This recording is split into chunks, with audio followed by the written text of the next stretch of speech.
and innovation and creativity have been fundamental to the thriving of communities throughout Japan in the modern period, and of course in the times before. And the book really focuses on the last 150 years or so. And as part of that, I was looking at and trying to understand how makers were working with incoming, both with existing traditions and with incoming techniques and ideas of form or style or fashion, and with new markets. And I was also looking at the role that organizations and people who may not be designers in the sense of creating form or pattern, but people who facilitate design, the role that they have in regional resilience and in using design to foster and support regional resilience and thriving in Japanese communities.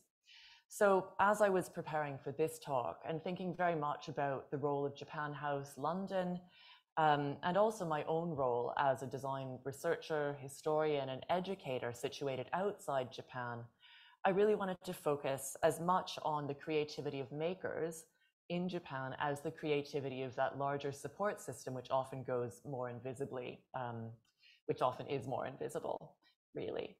So tonight's talk will really be about some of the ways in which makers, but also the people in business, in government, in media, supporters of design in many ways have worked together to help regional communities to thrive through design.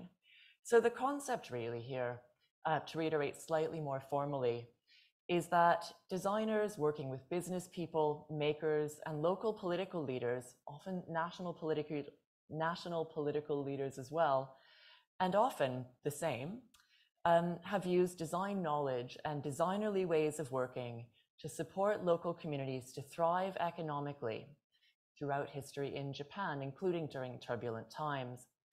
And the other thing that I argue in the book and that I'll explore tonight is ways in which design can help people in communities to maintain and deepen social bonds, to have a sense of community, a sense of security and pride in place, and a particular local culture to create and maintain and continue to innovate and reinvent and iterate that local culture of which people can be proud. This can be through product development and design. It can be through design tourism, inviting city dwellers and international tourists to visit, as many of us may have done. And moving away from products and from product development and design, ways in which design can function to support regional resilience and thriving it can be through the design of services and systems as well. So designers working with local councils, for example, to support residents in having a voice in local decision-making through participatory placemaking or community design, or in applying the bundle of strategic thought, iterative prototyping, and foresight methods known today as design thinking, taught in business schools and management, applied across industries from healthcare through tech and governance, to support communities in better designing services to meet their residents' needs in the immediate term or in the future. This is all very abstract, and I'll be going through this in much more detail in the talk. But I'm saying all of this with images from Japan House events and exhibitions produced between people at Japan House, colleagues in Japan, and the makers and artists and craftspeople locally working in communities across Japan, because this kind of work is really it's the tip of the iceberg for us here in London, but it's also really the tip of the iceberg in how communities are thriving through design. And it's a really exciting time to work in design in this sense. It's also part of a long lineage, again, in Japan as elsewhere, of designers working with and within local communities to support communities to thrive during change and uncertainty. It's a bit of a hint, and you'll know from having signed up to this talk or having decided to come this evening, we will be looking backwards historically a bit. I'll begin with some history around design for regional resilience and ways in which designers and people working with them very specifically employed design techniques to help communities thrive during turbulent histories. Then I'll speak a bit about the continuities in design and regional resilience in Japan today.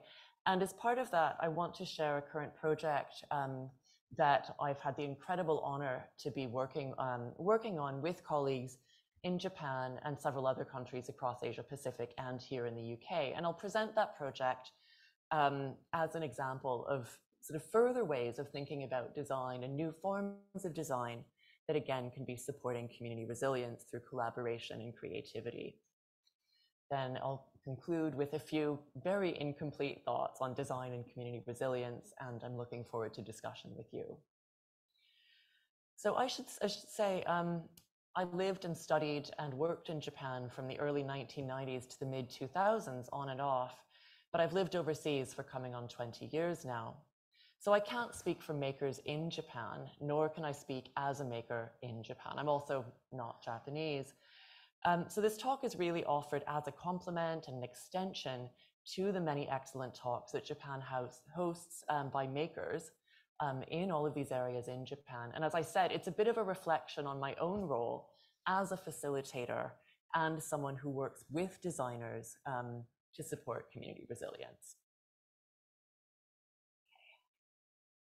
So first, a bit of history and some liveliness going on here in the images. Depending on your knowledge of Japanese history, this may retread familiar territory, but it's important to understand how design functioned around regional community thriving in a longer tradition. What I'm talking about very simply is ways of using innovative creation of objects, innovative designs, innovative patterns, forms, techniques, uses, innovative colors, innovative ways of using objects that piqued people's interests in markets in cities in Japan and internationally, bringing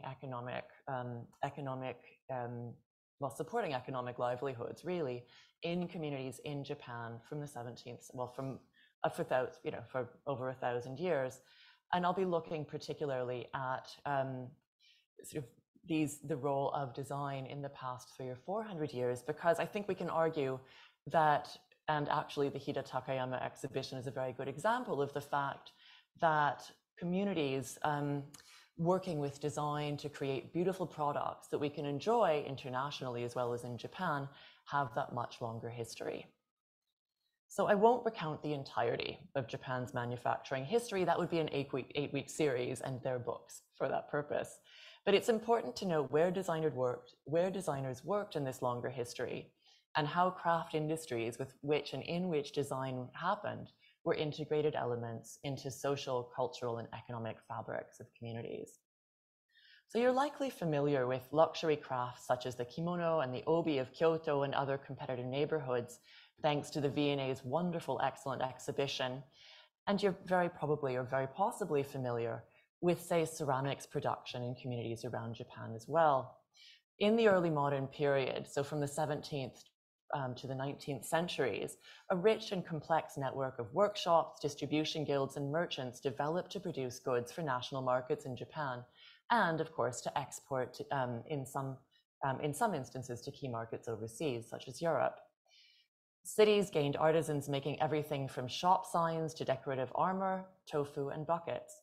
Most clustered in specialist neighborhood where proximity offered competitive advantage through local supply chains and closely located subspecialisms, or the breakdown of production for some more complex products. In castle towns, daimyo, or regional lords, often sponsored the development of specific industries. Shizuoka, for example, developed lacquerware and woodworking. Yamagata in northern Japan, metalwork and gilt, wood and lacquer Buddhist altars. Local industries took advantage of location and local materials. So Yamagata with its forests and mines, Shizuoka with its forests and its fortuitous location between Tokyo and Osaka, making it easy to export products to both cities. Many of the more technically specific crafts were sponsored directly by the regional lords of the domains, who then also served as principal client. So in southern Japan, in Kyushu, for example, the Nabeshima clan, daimyo of the Saga domain, supported the workshops of the Arita potteries, producing porcelain specifically for their use. Nabeshima porcelains were not for sale, but produced as display pieces and as gifts to the Tokugawa and other important families. This patronage allowed potters to engage in extensive research and development into glazes, firing temperatures, kiln shapes, and clays for the region's polychrome pieces. craft production also happened in rural areas. In early modern Japan, entire villages began to incorporate part-time industrial production into household activities, as farmers discovered that manufacturing, particularly textiles, could supplement insufficient income from fickle crops. Village production could be divided into two types of goods: those manufactured for local use within the household or village, and those manufactured for redistribution around Japan. Some regions, so the latter, the redistribution of local products, was supplemental for many farm households. These were cottage industries with products made by hand in the evenings and the winters. Local merchants contracted with households in what was called the putting out system, bringing them raw materials and later purchasing the finished goods to pass on to a wholesaler or directly to shops. Some regions went one step further and established specialized workshops where farm women especially could work to gain extra income. In some cases, these went as far as to compete with luxury manufacturers of kimono, obi, lacquerware, and other items in Kyoto. Such single product production was common across materials and had the added benefit of branding products as from specific villages and regions known for particular goods. And here on the screen, obviously there are limited images available for, say, village production in this period, or for the types of, say, production in domains.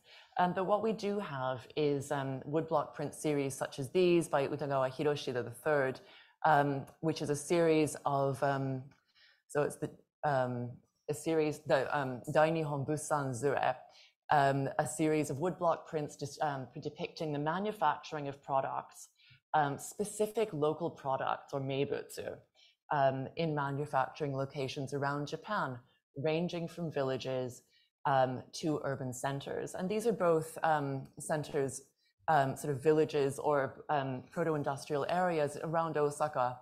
So on the right, the cotton looms of Kawachi, just to the east of Osaka, and on the left, the knife makers of Sakai.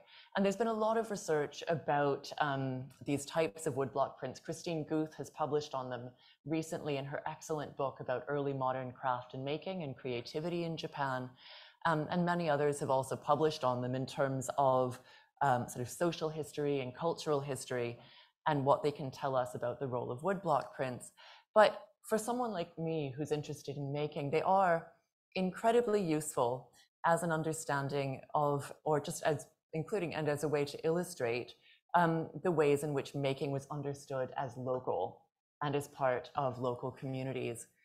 So when we can see, so in the cotton looms of Kawachi, women weaving, men, we've got merchants here, people carrying bolts of cloth. So they're wonderful images for understanding types of production and the different elements of these industries in local communities, and really giving the sense of them as integrated parts of the communities. I should say that many scholars have also talked about them in a much more nuanced way, and sort of looked at why were people like Hiroshige producing woodblock print series like these, sort of covering making around all of Japan in the 19th century in 1877, as the old system had just, sort of as the old system was falling apart and being replaced. So there are all sorts of political nuances that I won't go into, but they start to give a very good illustration of the locality of making and the centrality of making to local communities.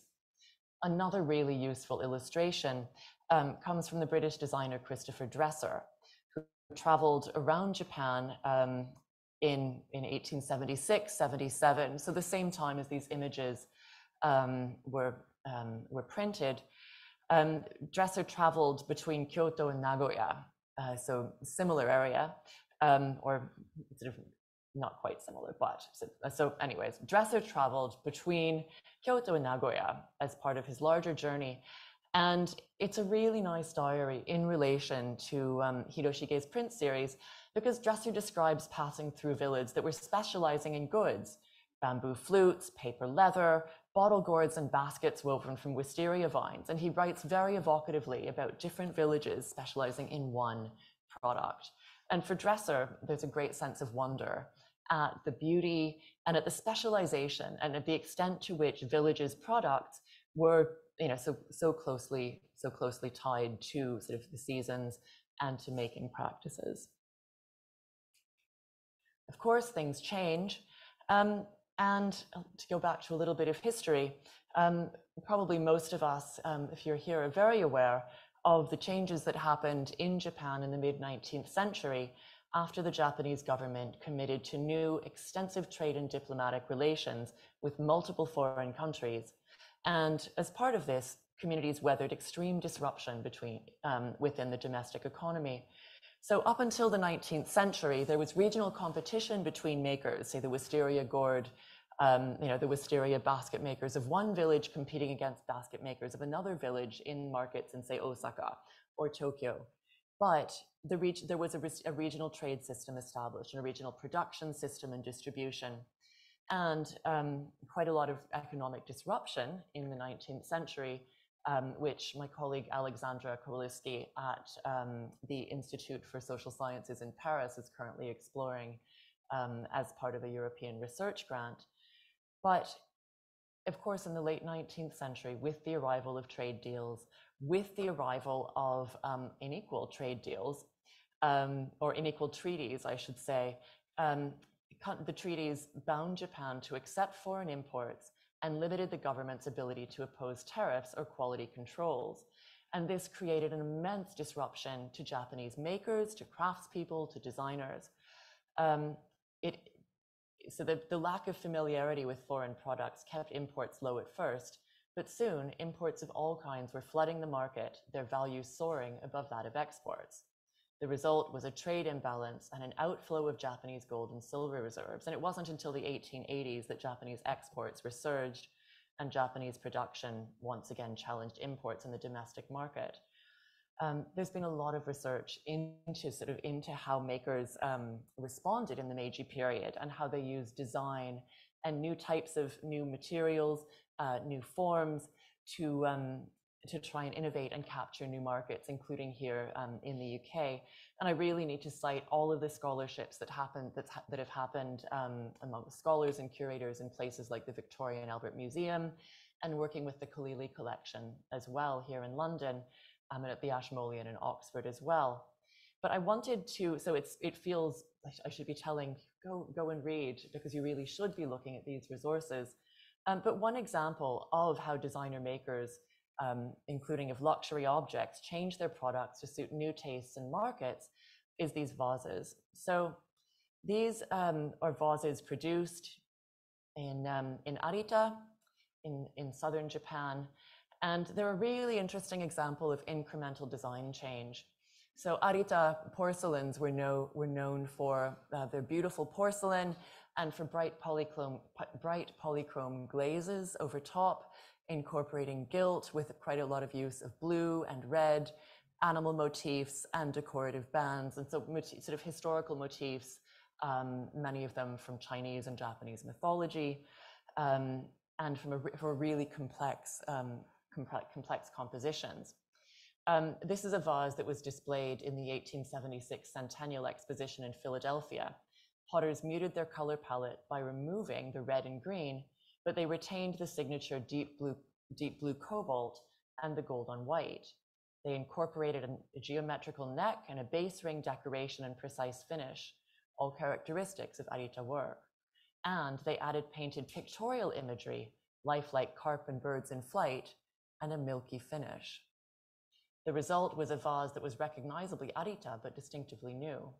In style, color, iconography, and finish, the animals particularly did not look like Arita ware, and they were not. And I would encourage you, if you're not familiar with Arita ware, to pay a visit to the V&A down the road, in the ceramics collection. You can see a very rich set of examples. So these vases were designed, you might say they were designed by committee.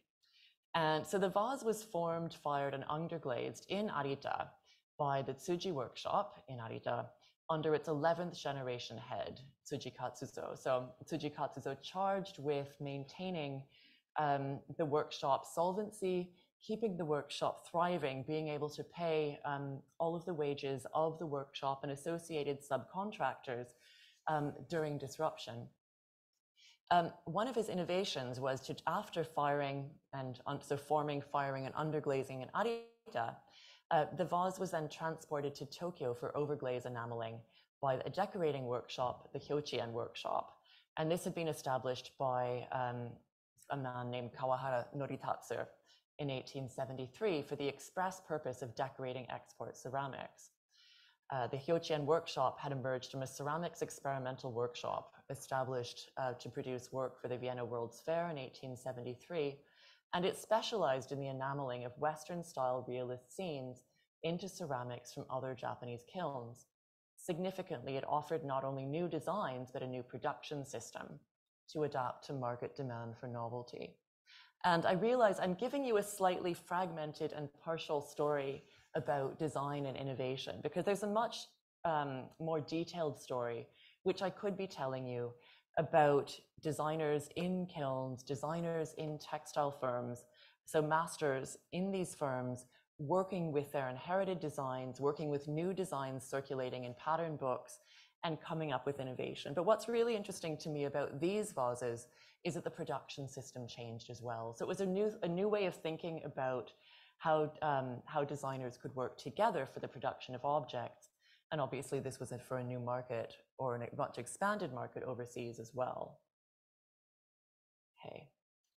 So that's a very, very, and I should have said, going back, that, because I realized I did omit telling you about how design happened in the Meiji period, but just to say that design ideas were generated by masters at workshops. They also went through pattern books, and hopefully some of you have had the chance to see pattern books on display at the Victoria Albert Museum, or at the V&A online, or at the Metropolitan Museum online as well. So pattern books for kimono, but other decorative motifs that were printed in large quantities and could be circulated from workshop to workshop, or bought and owned and passed down through generations. And indeed, many of the ways that we have pattern books today as researchers and museum curators is from workshops divesting of them.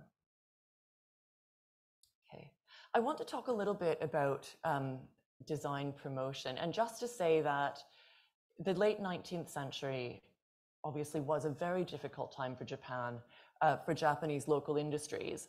And I've talked a little bit about imports, and there's a much longer economic story. But just to say that, for example, the Nishijin workshops in Kyoto, renowned for being the leading purveyors or the leading makers of kimono silk, didn't produce for a year because of the economic disruption in the late 19th century. And so it was a time of incredible disruption, of patrons like the daimyo in Japan not purchasing objects anymore, of needing to find new markets. And something that's really interesting, and that gets back to the point I made at the very start about the role of people who aren't designers, or organizations that aren't designers but are supporting regional communities through working with design, is the rise in the late 19th century of local and national sort of design support mechanisms. Up on the screen here, we can see on the left some images from the Commercial Museum in Tokyo. These are from around 1900.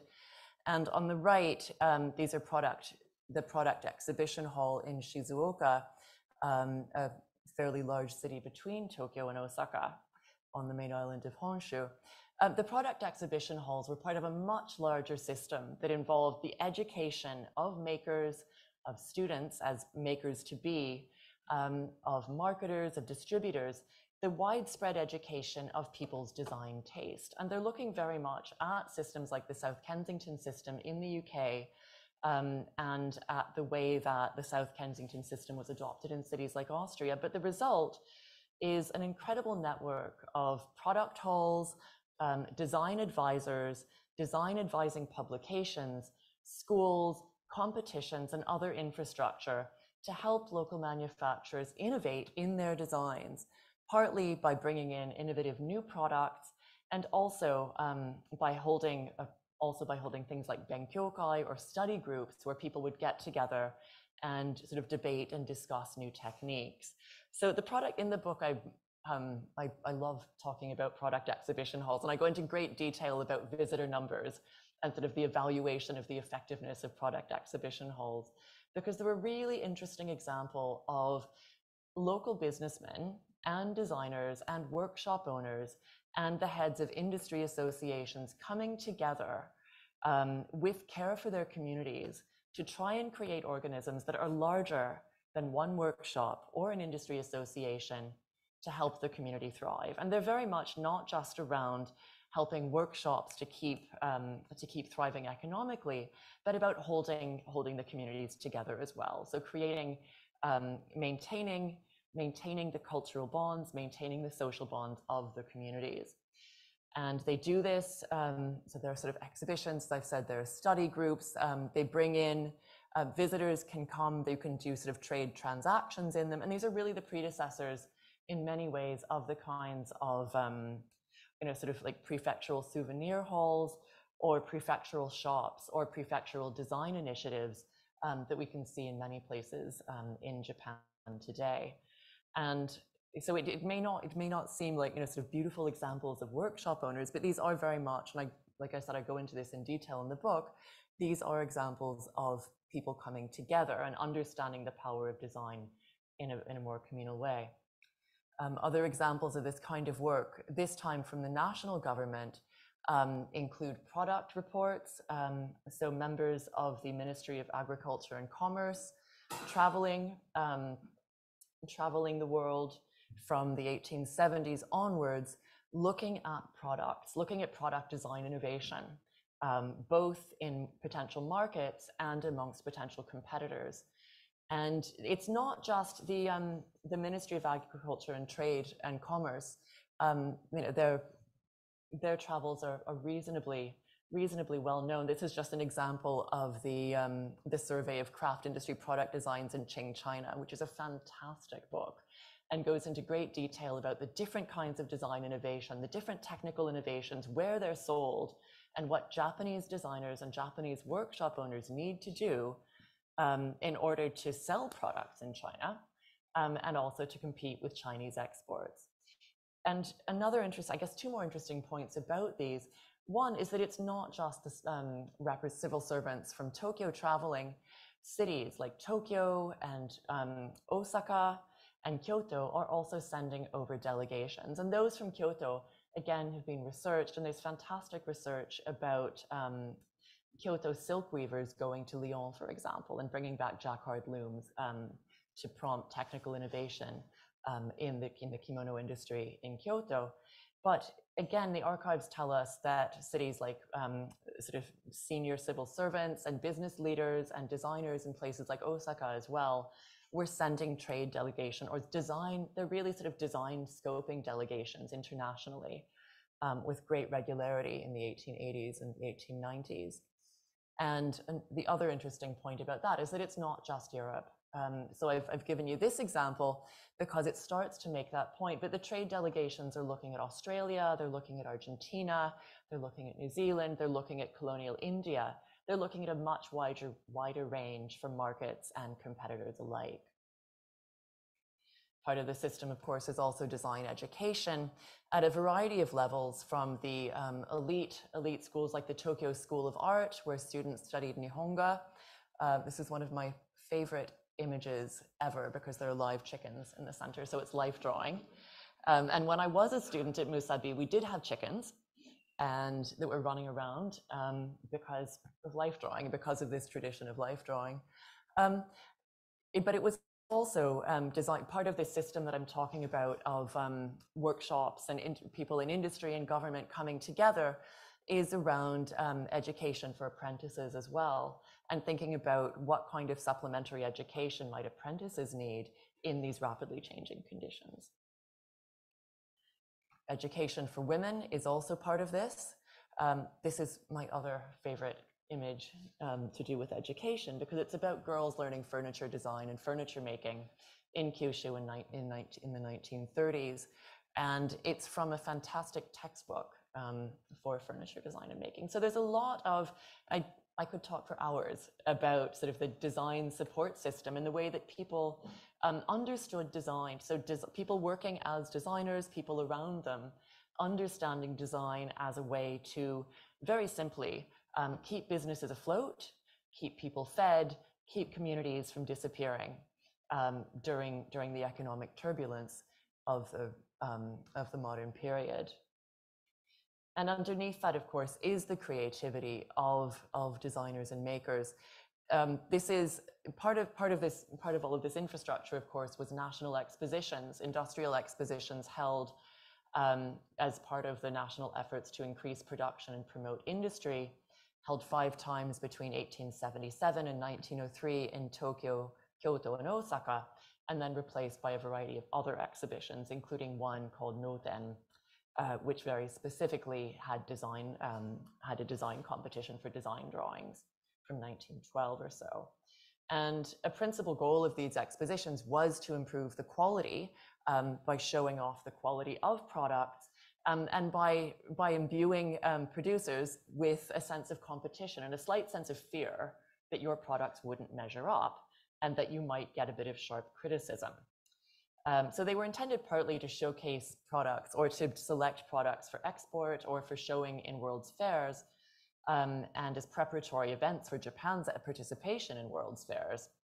But a very interesting part of these is that there were jury comments, and the jury comments comment on sort of the pleasing nature of the objects and as designs, whether they would be sellable overseas or not. But one of the most interesting things for me about the expositions is that when you look into the detail, and this is again something I had rather a lot of fun with in the book, looking at exhibition jury comments, when you look at images of them and at the jury comments, what you get is a real richness of a very fine innovation. So whether, for example, it's the textiles of Kyoto, which you see behind this wonderful lady in the green, or here we've got, let's see, there are kettles. If we go over to Yamagata, which is over here, you can just make out, not so clearly here, but there are sort of metal kettles and sort of metalwork. Here, then we've got sort of buckets and all varieties, fans, top hats, all varieties of local products. And so this is one of the fantastic ways of starting to dig into those sort of fine little regional innovations that are happening. Okay. This is a very, very incredibly short overview of this sort of design promotion system, or using design to support community sustainability through these larger mechanisms. I might just jump ahead because I wanted to tell you about a project that I'm involved in, really that I have the honor to be involved in, where we're doing something similar, but in a very, very different way. So I will just say that there is a lot of design for economic resilience or community promotion or community health happening in Japan. And of course, Japan House is showcasing many of those. And some of these are quite innovative in how they're working. So we might look, for example, to projects like this one, which I've written about separately. This was the Yamagata Manabikan Mono School. So it was a former elementary school in the heart of Yamagata City in northern Japan. It's in Tohoku, which is a region of Japan suffering from depopulation and from an aging population. This was previously the first elementary school in the center of the city, but due to fewer children in the city, the school closed. And for a brief moment, for about 3 years, it was turned into a fantastic example of design, what we might call design for social innovation, or design not as creating products, but designing an environment and designing an environment in which people could come together to interact and talk about and work together in creative ways. So it was a community center under contract from the Yamagata municipality, from the local government. And they offered community center classes in embroidery, in all sorts of handcrafts. There was a cafe selling local produce. And they also ran all sorts of really interesting events. For example, bringing together students from the local art and design university with representatives from the city's making communities. So 100 years later, Yamagata has its metalwork community, but due to local taste, a sort of changing tastes in Japan, aging workforce, and many other reasons, they have a lot of challenges. And so initiatives like the Mono Scooter they were using design in the sense of branding, in the sense of gorgeous typography and beautifully curated spaces and a fantastically curated program, but very much about bringing people together to learn from each other. And the project that I've been working on with colleagues, we're doing something a little bit similar. It's an initiative that runs across Asia Pacific, so it's not specific to Japan. It's actually running between 4 countries. So Malaysia, Thailand, Japan, and Australia. What we're doing is, and it's a peer mentoring program for women who are working in art, craft, design, and social enterprises that are very much based in local communities. So women who are explicitly committed to supporting community resilience, to supporting their peers, their colleagues, those working around them, to grow and work in creative ways. And what we're running is a peer mentoring program between women who are more advanced in their work and then women who are emerging leaders in their areas. So emerging leaders in their communities.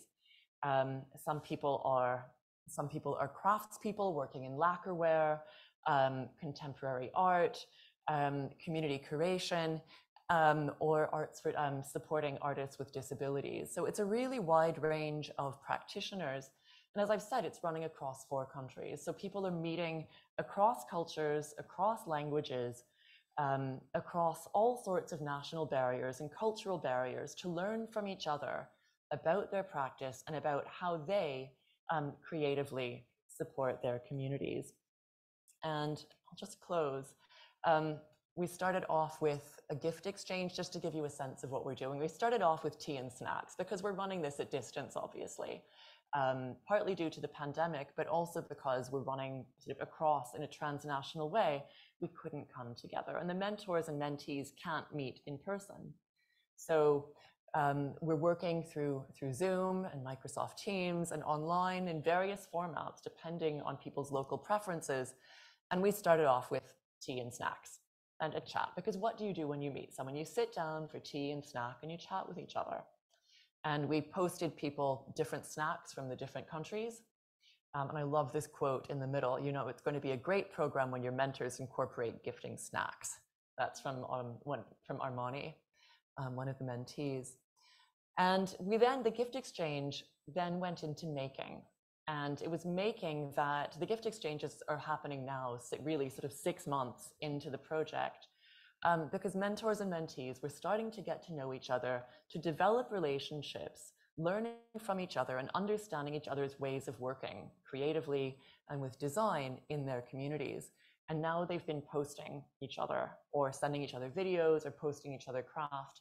And this is just a beautiful example. So one of the groups is between an artist and curator called Nakamori Akane, who's based in Kanazawa, and between a group of lacquerware entrepreneurs, 3 women who go by Ebru, who are based in Kanazawa and Tokyo, who have a fantastic practice which is around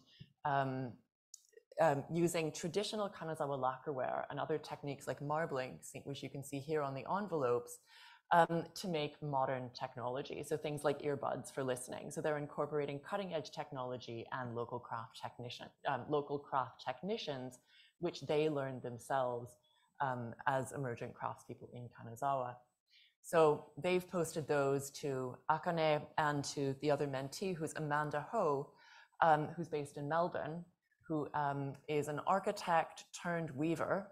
So Amanda has been weaving cloth for Ebru and Akane. Akane is working on her gifts, and meanwhile Ebru have posted beautiful marbled paper to the others. There are a variety of other activities that we're doing, but the one that I'll close on is around embroidery. So craft is a really important part of this project, and it's also around mentoring and talking. But obviously it's not that easy just to sit down and start talking about intimate things with someone you've never met before.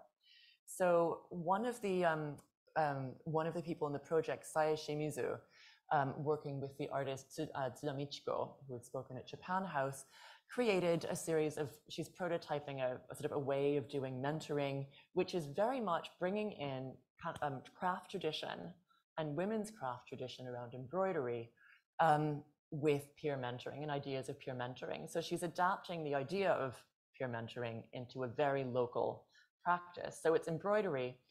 People come together, sit down, and embroider their name. And the idea is thinking about names. What does your name mean? What does your name say about you? And looking down and telling stories about your name, telling stories about you as you're embroidering, as a way to reflect on oneself, one's role in the community, and the contributions you can make. And it's been a fantastic project that Saya is running. She's held it in Kanazawa, she's held it in June, she held it in Tokyo in August, and she'll hold another workshop in Bangkok with all of us in December. And we hope to also do some online co-embroidering and discussions. So, I'll just give you another example. So you might say, what do embroidery workshops and what does transnational peer mentoring have to do with community resilience in Japan? Well, we would say that projects like this are very much based in local community. So a project like the transnational peer mentoring one is being driven by practitioners in each of the nodes, including in Kanazawa. And the question of what does it mean to do craft in Kanazawa is absolutely at the forefront. And I should say it's Professor Kikuchi Yuko at Kanazawa College of Art, working with colleagues there and with students there and other members of the community who's really driving this from the Kanazawa end. So what I'm trying to say, I suppose, is that it's very much a projects like the peer mentoring one, we would say are expanding ideas of what design can do for community resilience and for regional thriving. So we're learning and honing locally based practices and reflecting on them and the speciality of them and what they bring through the transnational conversations. And there's a lot of reflection about what is the localness. And we're also, I suppose, thinking about women in particular. And one of the points here, I suppose, is that throughout much of the history, designing and design promotion alike have been carried out by men, simply because of workshop organization and men being in civil service and government and leading businesses. So we're really interested with this project in looking at what happens when we're thinking about feminist ways of working or reflecting on what does it mean to be a woman in industries that are often very masculine and very male structured, in countries that, in countries where there still is a gender divide or a gender imbalance in various ways in all of the countries involved in this project, as in Japan. So it's been a very interesting project for me as a historian, and here I will close, because thinking about design and community resilience in Japan as a historian, so far, and in the book, I think quite a lot around designing of products, product development, product design, but projects like this one, and really the kind of programming that Japan House is doing around this expanded community of people interested in design in Japan really emphasizes how design is also services, it's systems, and it creates relationships between people. Design for community resilience can take many forms, and design for social innovation. So design explicitly aimed at supporting communities in a variety of ways can play a role here. I suppose another point is that Japanese regions are interconnected internationally, now as before, and that community resilience can be about international connections and learning from each other. And there's strength in relationships, in reflection, in noting and reflecting on intersectionality, for example, as we're doing in the embroidery workshops, and in talking and listening and learning from each other. So a very, very whirlwind tour of many ideas. I hope there have been some that have been useful or productive for you. Thank you very much for listening.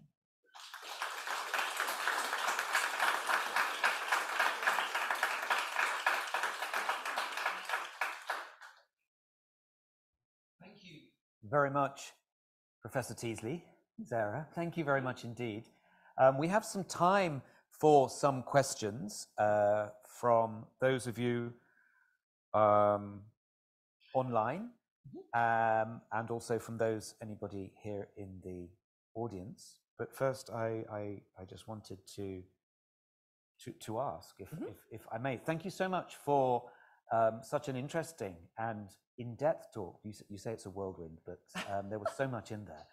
Thank you so much. And thank you so much for highlighting what we do at Japan House as well. I noticed Tsubame Sanjo, of course, and the Sakai knife makers, and Suda Michiko, of course, the artist.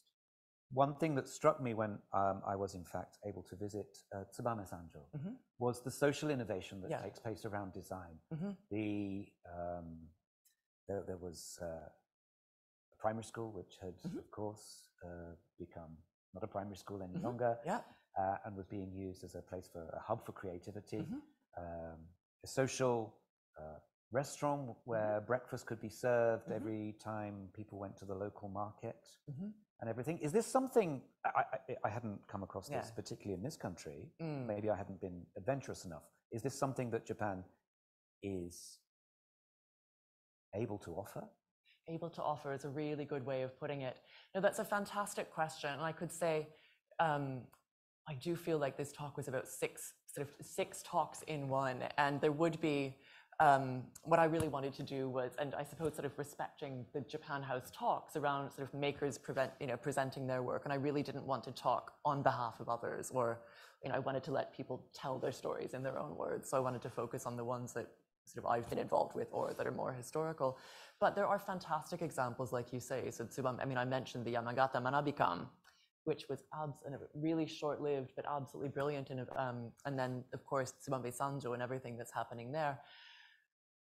I don't know that it's Japan specific. I'm always wary of saying that anything is unique to Japan or specific to Japan, just because we'd need to look at lots of other examples in order to say that. But I do think that, making has an incredibly deep history in Japan, and it's an incredibly important part of Japanese culture. It's also a very important part of Japanese economy, right?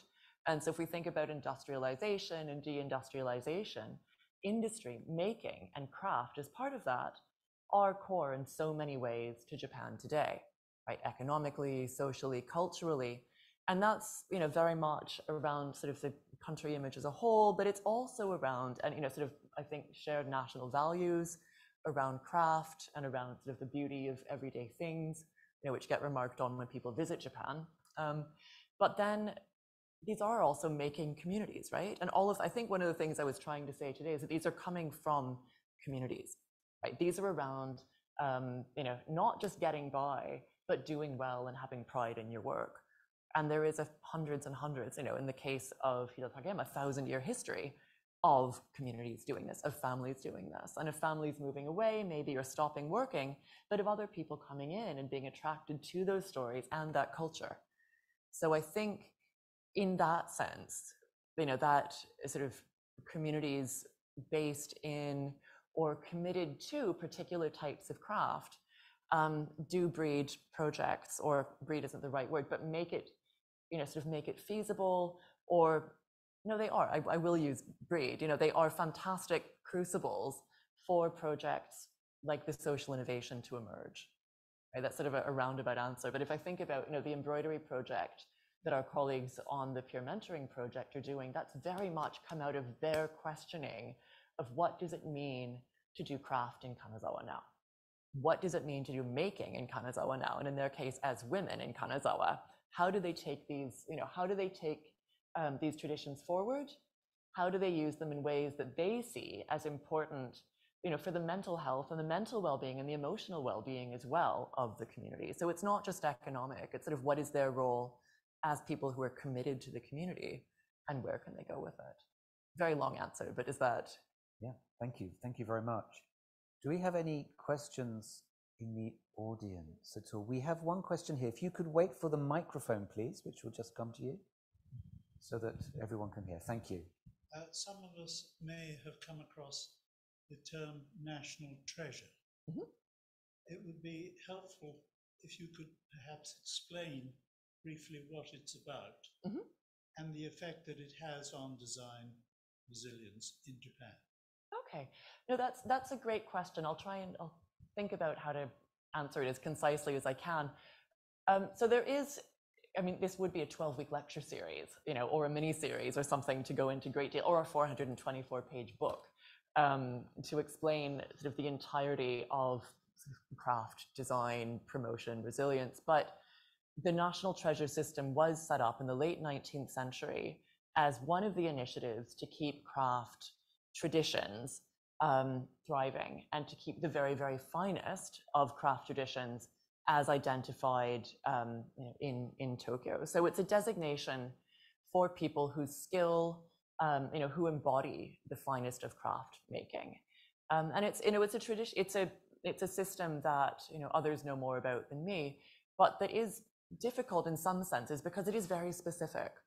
And national treasures age. Often there is difficulty getting in other people to work in the field.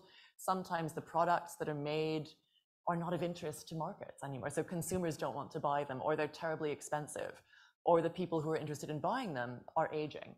And so there's a lot of concern around craft traditions for next generations as well. So the national treasures are very much, I think, a flagship of the commitment to craft and to making and to skill at a national level. And then, also sort of play an important sort of local part as well. But I think they're part of this much larger ecosystem, which is also around industry associations, about individual makers and designers, around design schools, around sort of local government. So it's a very complex system. Yeah. Thank you very much for your question. We have somebody in the front here. If you could just wait for the microphone. Thank you. I think it's okay, yes, we can hear you. I think it's important to think of the future of Japanese craftsmanship, and it's important to teach about Japanese tradition to children. And in the news, I see quite a lot of projects that, like primary schools, are teaching about how to make these traditional products. And I have never had such an education when I was at school. So I think there's a future that children appreciate inheriting this important thing. Maybe it's important to make more craftsmanship through school educations. What do you think? I agree entirely. And I think, Japan has been a leader in many ways in this area, I think. And so I'm thinking about just sort of in terms of education around design for children. So if you think of some NHK television shows, for example, or organizations like 2121 Design Site that are very much around design and creativity, not of objects necessarily, but of craft, design, creativity in this much more expanded sense. I'll go back to the project, the DZIA project that I mentioned. I should say so with that one, I guess something else that's really exciting for us, for me as an educator, is that some of the mentees, they're young, they're really emergent talents, and they're very much using this project as a way to fuel their own explorations of what is craft for the future, and also how do you share that, and how do you get other people excited. So things like the Embroidery Workshop, which is very much, like who does embroidery, what is the status, how do you keep it going? They've landed on embroidery as a very, sort of a home craft, but also one that does have a great tradition, and that is important for places like Kanazawa. So I think that's another really nice example. But the short answer is it's incredibly important. And I think some of the initiatives that are coming out of Japan that Japanese educators are developing, and that are places like Japan House, but also places like NHK, are fantastic examples for the rest of us. Yeah. So it's the Design program on NHK is absolutely brilliant. And I know it has been held up as something that other countries could emulate. Yeah. Thank you. Thank you for your question. I think we probably only got time for one more question, which has come through online. That would mean, of course, you can stay behind and speak to Sarah in person if you are here in the hall. But this is from Zoom. It's from Lucy Kimball. She says, "Hello, Sarah." Hello. Thanks for the illuminating talk. Can you see differences between for example, Italian versions of design for social innovation and what you have shown us in Japan? Lucy, that is a brilliant question. And how to answer it succinctly? Again, I will say Lucy knows much more about Italian design for social innovation than I do. But I suppose one way to answer is, again, sort of the rootedness in ideas of community thriving. I think there are a lot of similarities from the little that I know about sort of Italian ideas. I'm going to take the question in a slightly different way, I suppose, which is to say that there are, so this project like the DZAP project, which is, I should say, a project started between Joyce Yee at Northumbria University, Professor Joyce Yee, and Dr. Yoko Akama at RMIT University in Melbourne, involving social innovation practitioners around Asia Pacific, particularly in Southeast Asia, but also in Japan. And that project is very much engaging with principles of design for social innovation, which is a sort of a way of working with design, which is very much in the line of what I've been talking about. So design for community resilience, design for community thriving, and designing systems and services, often with a lot of community participation, to enable people to feel empowered to make decisions for communities and to make communities more resilient and more sustainable in terms of social sustainability and environmental sustainability. And the DZAP model has been set up in conversation and drawing on those, but also thinking about what is the local nature of design for social innovation in different places. So this is something we're really exploring in the project that I mentioned. And there are very different ways of working coming from the different nodes. So I showed you the Japanese mentors and mentees work around the embroidery workshops, because that's something that's come out of Kanazawa specifically. But there are people in Melbourne or in Kuala Lumpur and Bangkok are working in different ways again, and actually we're doing a lot of reflection. So that's a long way of saying, I suppose, that it's a very big question. I suppose it comes down to the theory and, so the theory and then the on the ground, and how does it play out. Italy and just the different sort of the cultural specificities of Italy and Japan. So things like on this project, we attend a lot to how do we listen to each other, right? How do we make sure that everyone is heard? When we're speaking English, and sometimes it's in Thai or Japanese, but often it's English, and not everyone is is a native English speaker. Not everyone speaks English, and people have different ways of communicating. Some people take time. Some people are very fast. Some people only have 20 seconds. Some people have 2 hours. So all of those little tiny local nuances and cultural nuances come out.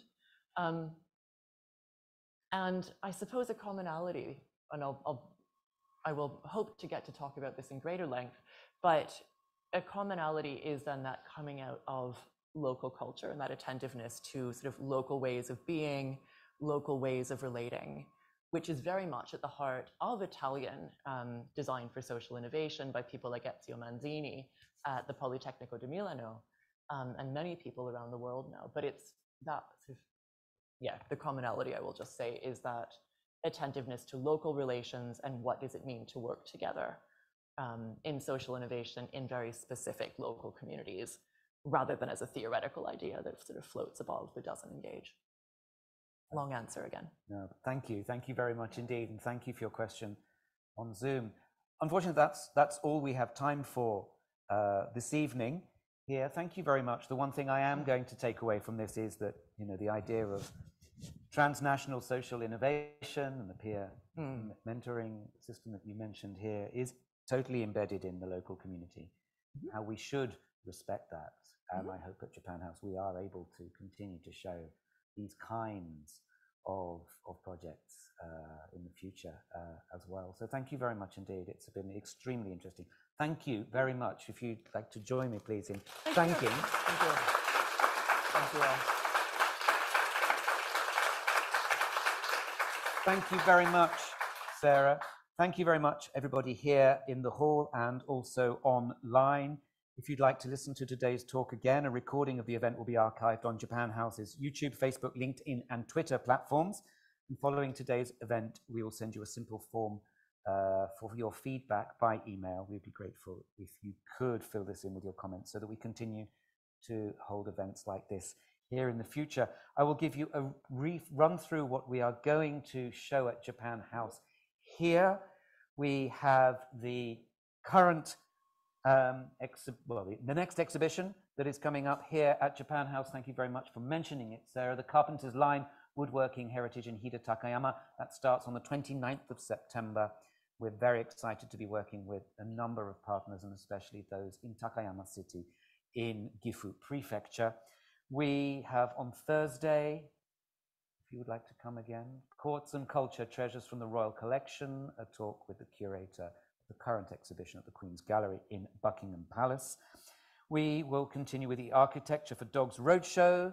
This is at Meanwhile Gardens on Saturday, the 10th of September. You can please go along. It's free for anybody to visit if they'd like to. Take your dogs, please, as well. And of course, we're starting our new film series on Sunday, the 11th of September. This is the focus on Kon Satoshi, and it starts with Millennium Actress. Thank you very much once again, and please do join me for a final time in thanking Sarah Teasley. Thank you.